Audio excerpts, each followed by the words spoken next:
Assalamualaikum warahmatullahi wabarakatuh. Perkenalkan, nama saya Silvana Nur Agustin. Saya dari kelas 12 TI 4, nomor absen 24, SMKN Negeri 1 Bandung. Di sini saya akan menganalisis tentang pengertian HAM dan beberapa kasus pelanggaran HAM yang ada di Indonesia. Sebelum saya mulai, jangan lupa untuk like, komen, subscribe, serta share ke teman-teman kalian. Hak asasi manusia atau HAM adalah sebuah konsep hukum dan normatif yang menyatakan bahwa manusia memiliki hak yang melekat pada dirinya karena ia adalah seorang manusia. Hak asasi manusia berlaku kapan saja, di mana saja, dan kepada siapa saja, sehingga sifatnya universal. HAM pada prinsipnya tidak dapat dicabut. Komnas HAM juga banyak terlibat mengenai sejumlah kasus pelanggaran HAM berat. Namun, hingga kini banyak dari kasus tersebut yang masih menggantung hingga saat ini. Mari kita simak beberapa kasus pelanggaran HAM yang ada di Indonesia.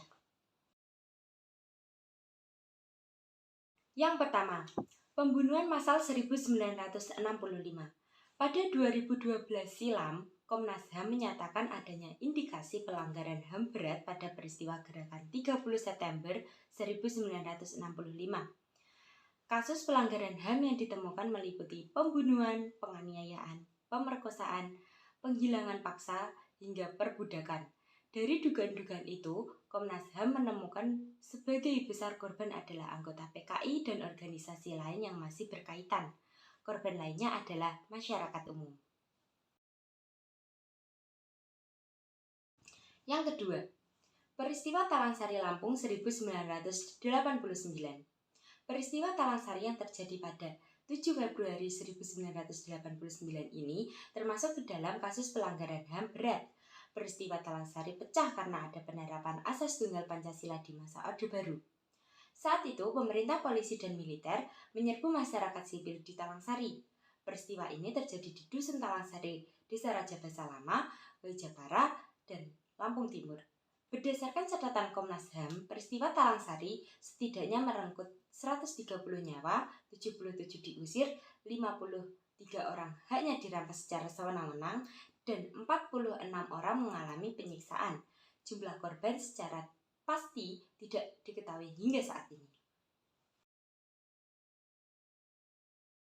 Yang ketiga, peristiwa penghilangan orang secara paksa 1997 sampai 1998. Peristiwa ini terjadi ketika masa pemilihan Presiden Republik Indonesia Pilpres untuk periode 1998 sampai 2003. Komisi untuk Orang Hilang dan Korban Tindak Kekerasan atau Kontras menyebut saat itu ada dua agenda politik besar, yakni pemilihan umum pemilu 1997 dan sidang umum SU.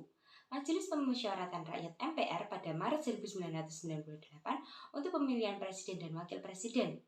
Tindak penculikan itu terjadi pada jumlah aktivis pemuda dan mahasiswa. Gagasan-gagasan mereka dianggap sebagai bahaya yang dapat menghambat jalannya roda pemerintahan rezim Soeharto. Merajuk laporan Kontras pada 2017 lalu, 9 orang korban penculikan berhasil ditemukan, namun 13 orang korban lainnya masih dinyatakan hilang sampai saat ini. Pada 1 Oktober 2005, Komnas HAM menyebut tim ad hoc penyelidikan pelanggaran HAM berat pada peristiwa tersebut. Hasilnya, Komnas HAM menemukan adanya dugaan pelanggaran HAM berat dalam peristiwa penghilangan orang secara paksa 1997 sampai 1998. Yang keempat, kerusuhan Mei 1998. Kerusuhan Mei 1998 terjadi pada 13 sampai 15 Mei 1998 di Jakarta dan sejumlah kota lain akibat krisis moneter. Peristiwa ini adalah peristiwa kerusuhan yang melibatkan isu SARA.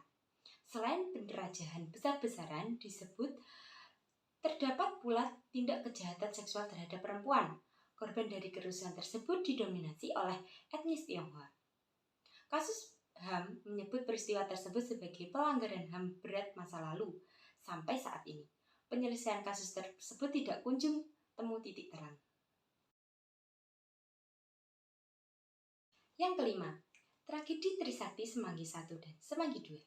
Tragedi Trisakti dikenang sebagai peristiwa mematikan yang terjadi pada Mei 1998 jelang lengsernya Soeharto. Pada saat itu, terjadi penembakan terhadap warga sipil, terutama mahasiswa.